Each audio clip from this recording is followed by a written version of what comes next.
ایک واقعہ لکھا ہے کہ کسی جگہ کوئی امام صاحب یا مؤذن تھے، وہ مسجد کے حجرے میں رہا کرتے تھے، وہاں باہر کوئی فساد ہو گیا۔ اب رات کا وقت، ایک عورت مسجد میں آئی، مؤذن نے جب عورت کو دیکھا اس سے کہا یہ مسجد ہے، یہاں نہیں۔ تو اس عورت نے کہا آخر میں جاؤں گی کہاں؟ اس وقت باہر بہت بڑا فساد ہے، دو جماعتوں کے اندر، میری تو جان کو خطرہ ہے اور گھر میں پہنچ نہیں سکتی۔ جب زیادہ اصرار کیا عورت نے تو اس بندے نے کہا کہ فلاں جگہ کونے میں رہو اور صبح ہوتے ہی یہاں سے چلی جانا، لوگ مجھ کو بدنام کریں گے۔ اور بدنامی سے بچنے کا شریعت نے حکم دیا ہے، اتقوا مواضع التہم، تہمت کے جگہوں سے اپنے آپ کو بچاؤ۔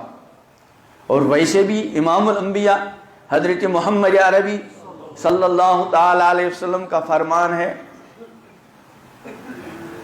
کہ جس جگہ تنہائی میں ایک مرد اور ایک عورت جمع ہوں تو تیسرا یقیناً وہاں شیطان ہوتا ہے اور کچھ نہ کچھ اپنا اثر وہ ڈالے گا، کچھ نہیں تو اندر ہی اندر کچھ غلط قسم کے خیالات انسان کے اندر ابھرتے ہیں۔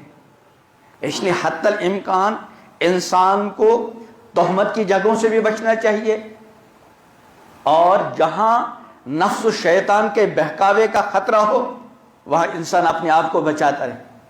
اس لیے رب العالمین نے اس سلسلے میں خود بھی اور امام الانبیاء حضرت محمد عربی صلی اللہ علیہ وسلم نے بھی پہلے سے احتیاط کا حکم دیا ہے۔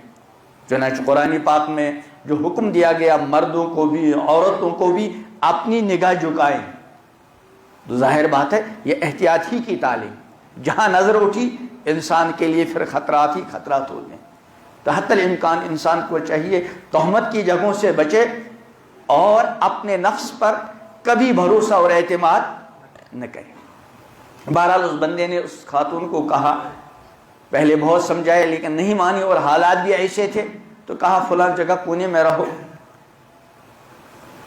وہ بندہ رات بھر رہا اور وہ عورت اس کو دیکھتی رہی۔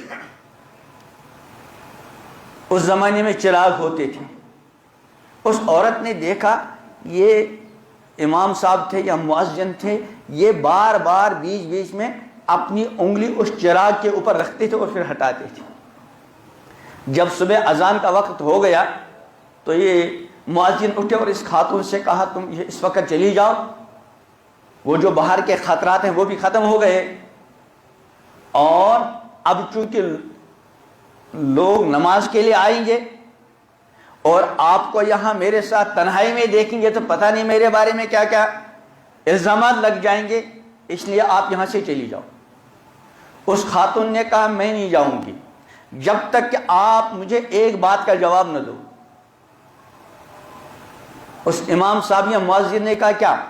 کہا یہ بتاؤ تم جو بار بار اپنی انگلی چراغ کے اوپر رکھتے تھے اور پھر ہٹاتے تھے، یہ کیا مسئلہ ہے؟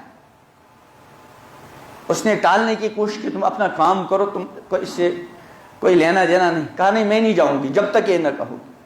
اب وہ امام صاحب بھی مجبور تھے۔ اس نے کہا اصل میں شیطان میرے دل کے اندر بار بار تمہاری طرف میلان ڈالتا تھا اور بار بار میرے دل میں غلط قسم کے جذبات ابھرتی تھی، تو شیطان بار بار میرے دل میں تمہاری طرف میلان پیدا کر رہا تھا، تو میں چراغ پر اپنی انگلی رکھ رہا تھا۔ حالانکہ چراغ کا اصل کام جلانا نہیں، جلانا تو ضمنی ہے، چراغ کا اصل کام کیا ہے؟ روشنی دینا۔ جیسے آگ کا اصل کام کیا ہے؟ جلانا، لیکن جب آگ جل رہی ہو تو ضمناً روشنی بھی ملتی ہے۔ تو ایسے چراغ اور موم بتی کا اصل کام کیا ہے؟